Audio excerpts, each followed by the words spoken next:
It's rare that a book title says it all, but if there was ever a book to do it, it's this one. The Microscript Rules. It's not what people hear, it's what they repeat. As author Bill Schley recounts, he got forwarded a secret email at the start of the 2008 recession. It was intended for the portfolio companies of venture capital firm Sequoia, and it set off a panic in Silicon Valley. It said, "Forget about getting ahead, we're talking survive. All assumptions prior to today are wrong. Do it right, and you may be able to capitalize on this downturn and live. Nail your marketing message now. Measure everything and cut what's not working. A key takeaway, you can't quit marketing and selling and stay in business. But if you keep spending fantasy bucks and don't deliver an ROI, you're toast." Of course, nailing your marketing message is good advice, recession or otherwise.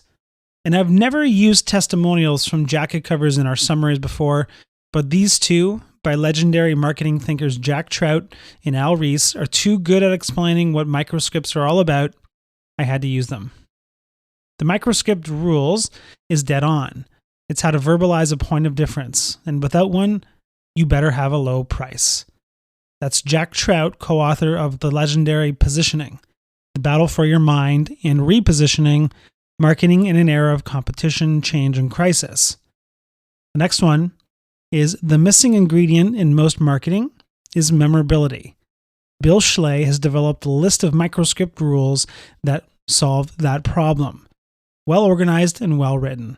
Al Ries, co-author of the legendary Positioning, The Battle for Your Mind, and War in the Boardroom.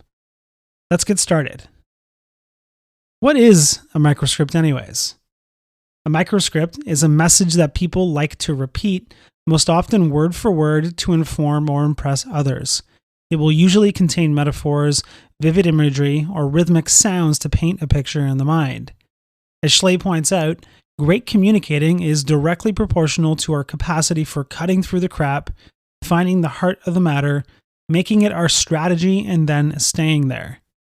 There are 4 big rules to remember about microscripts. Rule number 1, it's what they repeat. Frank Luntz, the Republican word man who taught the GOP to use language like death tax instead of estate tax and no child left behind instead of the mandatory punitive school testing law, once said, "It's not what you say, it's what people hear." Schley takes this one step further and says the most important thing is not what people hear, it's what they want to repeat after they've heard you. This is a big distinction. If you can create a marketing message that describes your dominant selling idea, more on that in a minute, and that people want to repeat, you've hit the jackpot. Which leads us to the next rule. Rule number 2, every screen's a word-of-mouth machine. Word of mouth was a big deal in caveman times, took a well-deserved break when radio and TV took over, and is now back out of retirement to rule the world once more with social media. Getting your message down to a simple, repeatable message that people spread to their network is the holy grail of marketing. Why? Well, it's because of rule number 3. What they want to repeat are microscripts. Raise your hand right now if you've ever been to Las Vegas. Now keep your hand up if somebody in your group slyly winked at the rest of you and said, "Hey, what happens in Vegas stays in Vegas." You can put your hand down now. Just do a simple search of your favorite social media network for that phrase, and you'll realize that it's alive and well, selling Las Vegas as the destination for when you want to get away from it all and let loose. And finally, rule number 4, build them on dominant selling ideas. As Schley points out, a dominant selling idea is the one most unique, important, and ownable advantage that you can claim that others don't. Your single best differentiating attribute. It's brand positioning brought to its sharpest, most specific edge. Safest car, the dentist's #1 toothpaste, the working man's favorite beer, the fastest headache pill. Here's an example of a dominant selling idea and its microscript counterpart. DSI, if the glove you found at the crime scene doesn't belong to O.J. Simpson, he must not be guilty. Microscript, if the glove doesn't fit, you must acquit. Why this is important? The right 5 words will always beat 5,000. Why? Human beings don't consume your marketing message like you think they do. You present them in a boardroom to a captive audience who listens and obsesses over every word. But your target market couldn't care less. Not only are they bombarded with thousands of other messages every single day, they are also in a rush and most likely stressed out about something going on in their lives. And when things get tense and overwhelming for people, built-in heuristics take over. We make snap judgments based on the smallest amount of data. We try and cut to the heart of the matter, even if we're off the mark by a country mile. All to say, we have a bias against things being complicated. It's why the sayings, "what happens in Vegas stays in Vegas," "if the glove doesn't fit, you must acquit," and "guns don't kill people, people kill people," are still being passed around today, even though they were first said decades ago. Remember, the idea that's sayable is always more playable. Here are some more examples to get your creative juices flowing. It's made from sugar, so it tastes like sugar. Splenda used that microscript to rocket to a 50% market share within 3 years of being introduced. The whole made from sugar thing was a stretch, and the scientist who accidentally discovered Splenda was trying to invent a new insecticide. However, even a successful lawsuit by their competitors banning them from making the claim about sugar didn't make a dent in their rise to success. Michael Pollan, a guy who probably doesn't like Splenda at all, wrote a best-selling book called In Defense of Food. It contained 244 pages, but the first 7 words on the very first page said this: "Eat food, not too much, mostly plants." Pollan had to apologize that he'd given away the entire book in the first 7 words and had to find a way to fill the other 200 pages. Now that's a book summary. Go ahead and search for that exact phrase on your favorite social network, and you'll see it quoted multiple times daily, even though the book was published in 2008. Sticking with the theme, here's another book summary. A Talmudic scholar was once asked if he could explain the Bible. He said that he could do it in one sentence: "Do unto others as you'd have others do to you." The rest, he said, is commentary.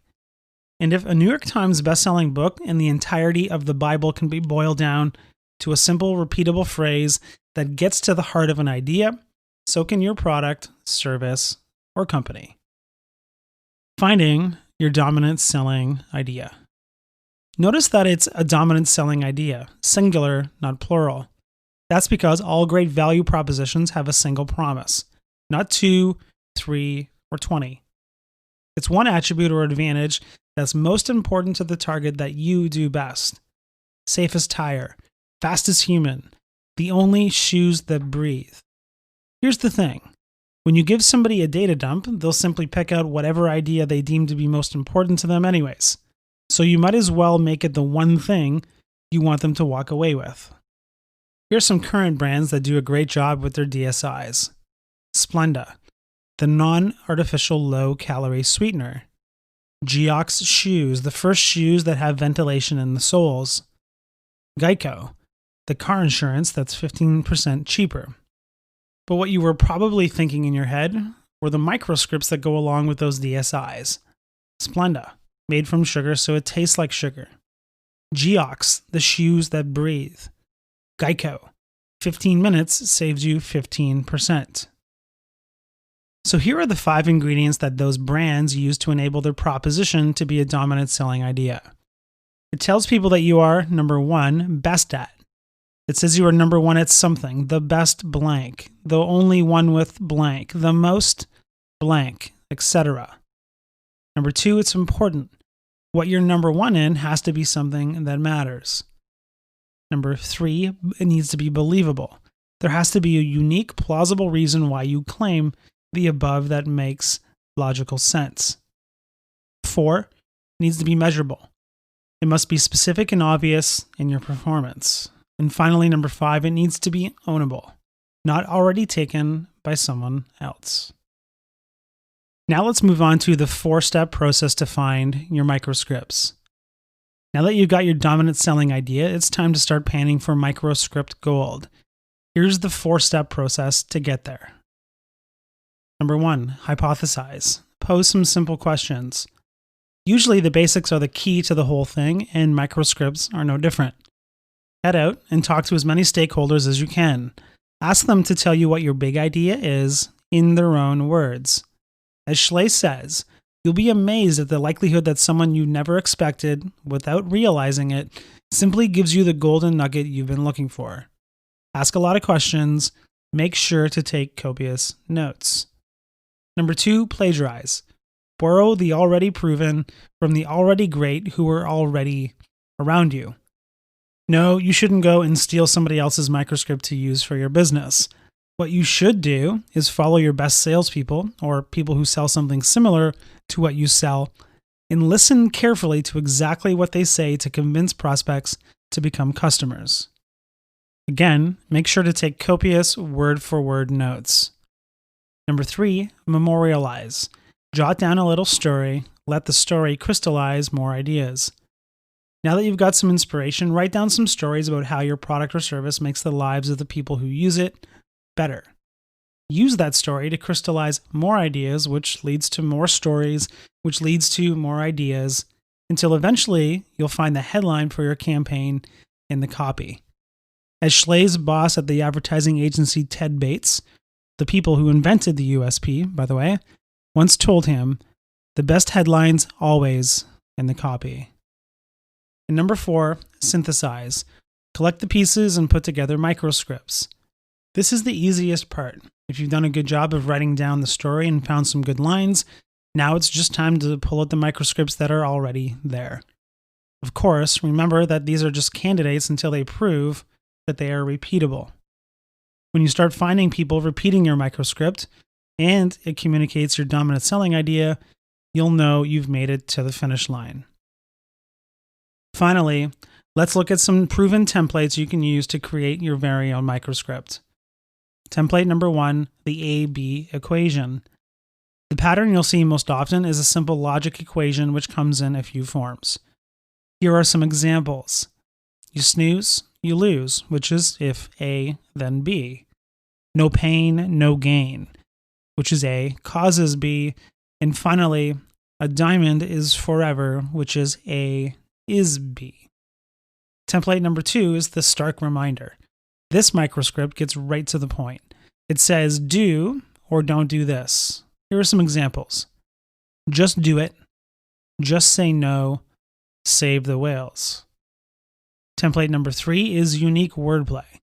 This is a unique, clever, entertaining word combination that lends itself to memory and speech. They almost always include a rhyme or rhythm that is pleasing to the ear. Here are some examples. Snap, crackle, and pop. I came, I saw, I conquered.